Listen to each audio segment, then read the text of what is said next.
here we are with the blow-up of the eye. What we find is this one gives an amazing amount of detail. And so let's begin to explore what we find. On the outside, we can kind of see the sclera, we can kind of see an illustration of the choroid, and then here's a portion of the retina, as we had discussed in other videos. But let's kind of take this off so we kind of take a look at some of these in a cross-sectional view. So let's begin first with the first layer of the eyeball itself. The first layer of the eyeball is called the fibrous tunic. Tough as all get out. And so this portion is divided into two specific ones. One, which you could imagine, is the sclera, or the whites of your eyes, right? I think somebody said, don't shoot until you see the sclera of their eyes.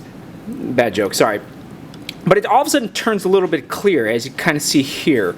This is a clear portion, and that's what we call the cornea. And the corneas, you can kind of scratch, and hopefully they don't get too dark, and that's an issue. But it is clear. The whites of the eye, making them 5/6 of the posterior, and then 1/6 of the anterior is the cornea. What you'll find is that right at here, this kind of joint is something what we call the sclera vena sinus, because the border between the cornea and the sclera is something what we call the limbus. And so this would be the sclera vena sinus. You kind of see, try to a little representative. It's not really well representative here, but it is still kind of there, a little hole there that will drain off aqueous humor as it kind of pours in. So that's the fibrous layer. The second layer is something what we call the vascular layer. You can see it's really, really dark, nice and black, because it has a lot of blood supply. And then once it gets over here, past this border, what we call the oris serratus, it kind of swells into a whole bunch of muscles. This whole kind of chunk of muscle is what we call the ciliary body. And the ciliary body extends off these little processes, which will give off these little kind of suspensory ligaments, like ligaments, and then will give support and hold this lens in place. So this is the lens, and then on the other side, you could imagine that it continues on and kind of makes like this aperture. This is the iris. If I were to turn it here, you kind of see it's the colored portion of the eye, and then deep inside is this little hole where it's incomplete, and that's the pupil. All right. Beyond that is this last layer, which is called the retina. You can imagine the retina here is the neural layer, and this neural layer has all these photoreceptors and axons that will then carry itself out through into the optic nerve. The retina has all these photoreceptors called rods and cones, aptly named because one looks like a rod and one looks like a cone. But you can imagine that they're kind of distributed a little bit strangely. Rods do black and white with dim light, while cones do color and bright light.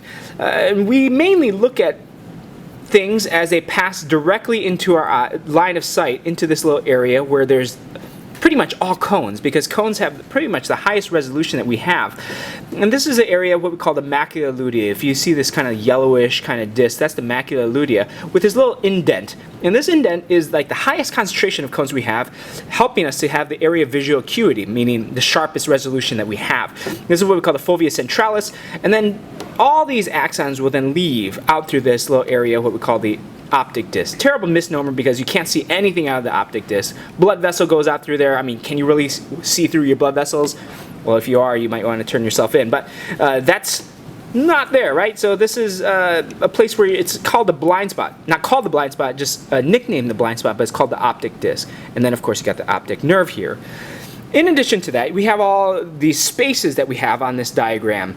Anything behind the lens is considered the posterior cavity, filled with this stuff called vitreous humor. It's like this gelatinous kind of stuff that gives a lot of stability into it. And then anything anterior to it is what we call the anterior cavity, filled with this other fluid called aqueous humor, which this stuff is very liquidy and aqueous, water, kind of pours over and gives nutrients to the clear stuff of our eye.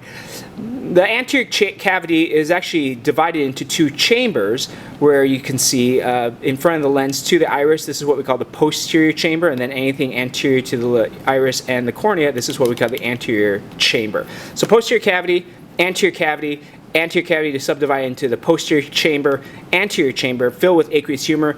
This is filled with vitreous humor. If I were to take a look at the retina, the last thing on this model is this kind of illustration in which we kind of blow up the retina, which is kind of clear, into these different layers. We have 4 different layers. One portion, which is a black area, which we call the pigmented layer. It's a bunch of melanocytes, gives lots of nutrients to these cells here, or vitamin A.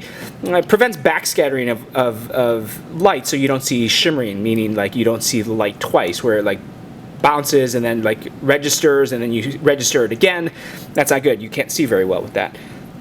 From there, you have this layer called the photoreceptor layer. The photoreceptor layer is rods and cones. You kind of see the delineation. This is a cone. This is a rod. And then this area, which we call the bipolar layer. The bipolar layer, which you can see, number 39, kind of carries this stuff and kind of helps process information and then drops them off into what we call the ganglion layer. And the ganglion layer is the actual neuron that carries and becomes the optic nerve. These axons will go and become the optic nerve, and then voila, you get to see. So this is just the retina, and you can see all the complete overview of the eye. There it is.